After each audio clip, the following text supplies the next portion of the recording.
Hello guys, good morning. अपने cook daily channel में आपका बहुत बहुत स्वागत है। हमारे प्यारे प्यारे व्यूअर को जन्माष्टमी के ढेर सारी शुभकामनाएं। आज हम बनाएंगे जन्माष्टमी पर कान्हा जी के लिए झटपट प्रसाद। बहुत ही स्वादिष्ट धनिया के पंजरी या साथ में पंचामृत। बनाना बहुत आसान है, इसे आप 5 मिनट में बना के तैयार कर सकते हैं। तो चलिए रेसिपी शुरू करते हैं। श्री कृष्णा जी के भोग में सबसे ज्यादा महत्वपूर्ण बहुत ही स्वादिष्ट धनिया के पंजरी या पंचामृत बनाने के लिए सबसे पहले यहाँ पर हम सारे सामग्री लेंगे। ये धनिया पंजरी के सामग्री एक एक करके आपको बताऊंगी। चलिए गैस के ऊपर रखेंगे एक पैन में हम डालेंगे 1 कटोरी साबुत धनिया। ये वजन से बोलो तो 75 ग्राम धनिया है। सारे धनिया यहीं डाल देंगे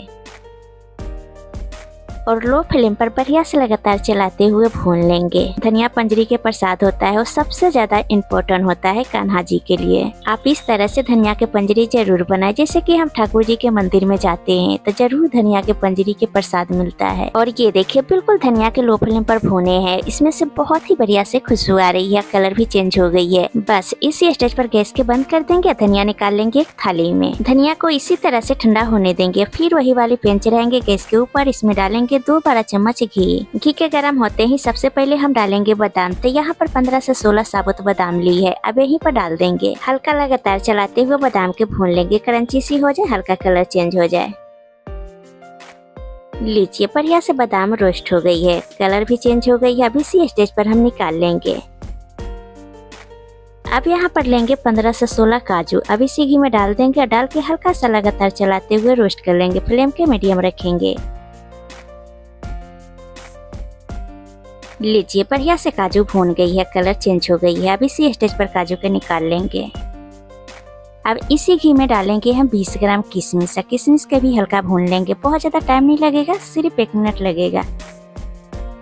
लीजिए किशमिश भी अच्छे से भून गई है। अब इसी स्टेज पर किशमिश के निकाल लेंगे। अब हम डालेंगे आधा कटोरी मखाने। मखाने बहुत ज्यादा हेल्दी होता है, बहुत ज्यादा इसमें कैल्शियम होता है। इसीलिए ये जो पंजरी के प्रसाद है और टेस्टी के साथ साथ सेहत के खजाना भी है। अब मखाने को भी हल्का भून लेंगे क्रंची होने तक। आप सोच रहे होंगे कि अलग अलग क्यों भूनना है, क्योंकि सब चीजें भूनने में अलग अलग समय लेती है, उसी अनुसार से मैं भून रही हूँ। और ये लीजिए मखाने भी बढ़िया से भून गई है और क्रंची हो गई है। अब इसी स्टेज पर मखाने के निकाल लेंगे। अब यहाँ मैं ले रही हूँ 20 ग्राम मगज के बीज यानी मेलन सीड। बहुत जरूरी होता है कृष्णा जी के प्रसाद के लिए। और यहीं पर डाल देंगे तरबूज के बीज, हल्का भून लेंगे। अब जो यहाँ पर लाइक करते हैं ड्राई फ्रूट वही डाले, जो नहीं पसंद करते हैं उसे आप हटा सकते हैं। और ये देखिए बढ़िया से भून गई है, कलर भी चेंज हो गई। अब इसी स्टेप पे मैं डाल रही हूँ सूखा नारियल। ड्राई कोकोनट होता है ना, उसे मैंने कद्दूकस कर लिया है। आपके पास देसी कोकोनट यानी खोपरे के भूरा है तो वो भी यहाँ पर डाल सकते हैं। इसको भी थोड़ा भून लेंगे, इतना भर की बढ़िया से खुशबू आ जाए। बढ़िया से दोनों चीजें भून गई। अब इसी स्टेज पर गैस के बंद कर देंगे। सारे चीजें थाली में निकाल लेंगे। ये सारे ड्राई फ्रूट भून के तैयार हो गई है। अब लीजिए यहाँ पर एक ग्राइंडिंग जार। यहाँ जो धनिया भून के रखा था ना वो ठंडा हो गई है। अब ग्राइंडिंग जार में सारे धनिया के डाल देंगे। बहुत ज्यादा फाइन नहीं पीसेंगे, हल्का दरदरा पर यानी थोड़ा सा मोटा पीसेंगे। बस मोड़ पर रोक रोक कर मिक्सी के चला के पीस लेंगे। ये देखिए बिल्कुल इस तरह से दरदरा मैंने पीस लिया है। ज्यादा फाइन कर देते तो पंजरी में टेस्ट नहीं आता है, तो इस तरह से पीसिएगा। ज्यादा मोटा भी नहीं है, ज्यादा बारीक भी नहीं। तो इसी तरह से पीस के तैयार कर लीजिए। गैस के ऊपर वही वाली पैन रखेंगे। इसमें डालेंगे 2 छोटी चम्मच घी के अच्छे से मेल्ट होने देंगे। घी गर्म होते ही धनिया के डाल दीजिए। इसे भी लो टू मीडियम फ्लेम पर हल्का सा भून लेंगे। पहले भी हमने धनिया को भुना था, इसीलिए अभी ज्यादा मत भुनिएगा। बस खुशबू आने लग जाए उतना तक इसे भून लीजिएगा। लीजिए मैंने 2 मिनट बढ़िया से भून लिए। बहुत ही बढ़िया से खुशबू आ रही है, कलर भी चेंज हो गई है। अब इसी स्टेज पर गैस को बंद कर देंगे। अब फटाफट एक थाली में निकाल लेंगे।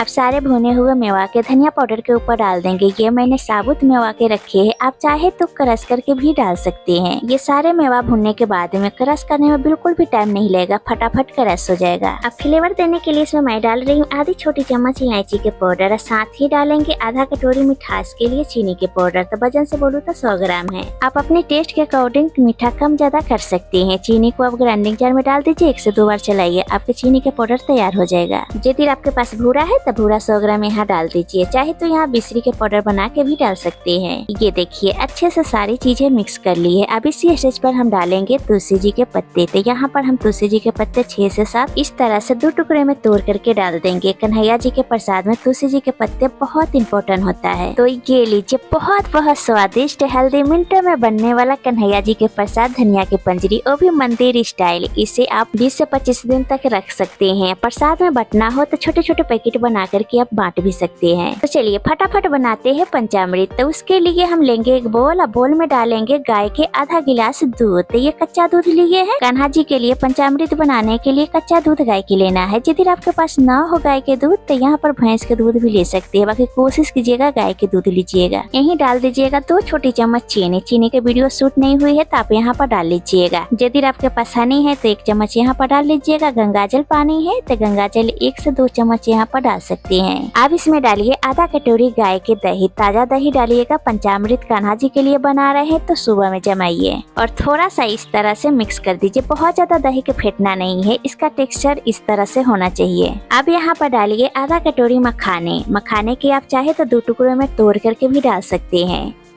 ये लीजिए कान्हा जी के पंचामृत बिल्कुल तैयार है। अब एक थाली में इस तरह से सर्व करेंगे पंचामृत, साथ में धनिया की पंजरी और 2 केले के साथ। आज मैंने बनाया है फटाफट बनने वाला कन्हैया जी के लिए बहुत टेस्टी भोग। भोग बहुत आसानी से तैयार हो जाती है। धनिया के पंजरी, पंचामृत कन्हैया जी के स्पेशली भोग लगाया जाता है। यदि आपके पास टाइम नहीं हो तो आप ये दोनों रेसिपी फटाफट बहुत जल्दी बना सकते हैं। थाली में आप फल रख के इस तरह से सजा सकते हैं। चाहे मेवा पाक बनाइए कान्हा जी के लिए, चाहे खीर बनाइए। उम्मीद करती हूँ कि आज के बहुत टेस्टी कान्हा जी के प्रसाद की रेसिपी बहुत पसंद आई होगी। पसंद आती तो प्लीज मेरे चैनल को लाइक कीजिएगा, शेयर कीजिएगा। चैनल पर नए हो तो सब्सक्राइब कर लीजिएगा। फिर मिलते हैं एक नई रेसिपी के साथ। अभी के लिए बाय गाइस।